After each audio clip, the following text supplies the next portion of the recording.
Alright guys, here I'm going to do a sample that's similar to our homework assignment, but I'm going to use the Olympic data that I mentioned in the first video.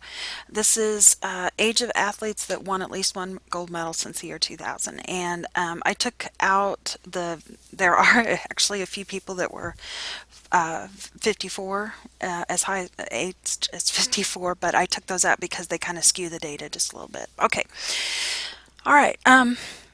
Now, class limits. All right, so first we got to figure out our range, and when they talk about classes, they're just talking about groups of data. So our range is the lowest minus the highest, and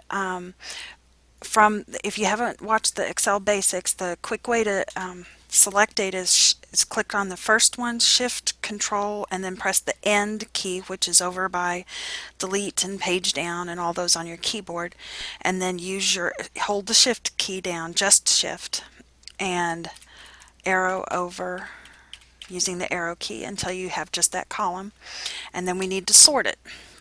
Okay, so go back up to the top of your page. Okay, so scroll all the way back up to the top. And I've got a lot of data here, but this is a good example. And sort smallest to largest. Okay, and I want to continue with the current selection. So my smallest is 15, and then shift control end takes me down. Aha, the highest age is 45. So go back up to the top again. Okay, so my range is going to be 15 minus, or 45 minus 15, so my range is 30. Okay, 45 minus 15, so my range is 30. All right, so let's say we do 9 classes, okay, just to be able to do something different. So let's do equals, to type in our formula, equals range is 30, so that's N3. Okay, right above it, and I'm going to divide by 9 for 9 classes. Now the homework assignment's for 7, but this is 9, and we get 3.333. So remember what he said, we're going to round up. So we're going to have a class width of 4. Now I know that it was kind of confusing on why on the temperature assignment or example that he did, why it was, I think it was 100 to 104 when our class width was 5. You know, why was this 5?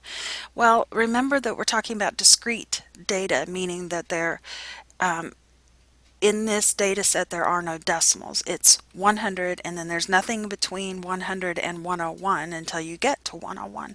So we actually have 5 possible data points in this class lower and upper. If you actually count, we have 100 degrees, we have 101 degree, 102 degrees, 103, and 104. So if you count those, that's 1, 2, 3, 4, 5.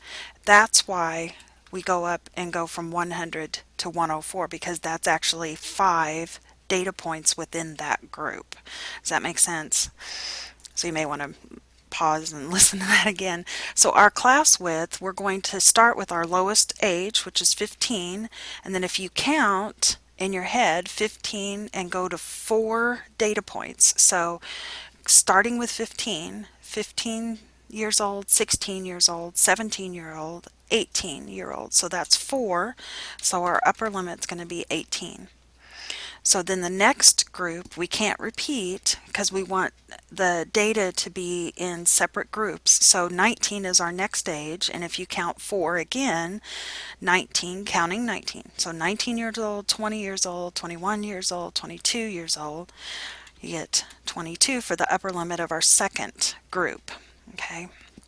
Now you continue doing this if you want, but notice that the shortcut here is that you can go ahead and add 4. 15 plus 4, 19 plus 4 will give you 23, and we can do formulas. However, one of the really slick things about Excel is that once you get a pattern established, if you hold use your arrow keys. I like using the arrow keys to move around. Hold the shift key down and arrow over until you've selected all 4 of these, and then grab that corner, click, drag down. Notice that it's changing 27, 31. It's adding 4. Yay, for you. 39. And how far do we want to go? Remember that 45 was our high. So we don't really need that many, so drag back up because 46 is going to take care of that. Now, our upper and lower boundaries. Okay, this is only going to be helpful when we don't have discrete data, when things get rounded. All right, so I'm going to skip that for the moment because nothing is rounded in any of our data. So I'm going to just hold off for that. All right, here comes the tough one, the frequency. I'm going to pause so that the videos don't get too long and go to part 2 because this is almost 6 minutes by now.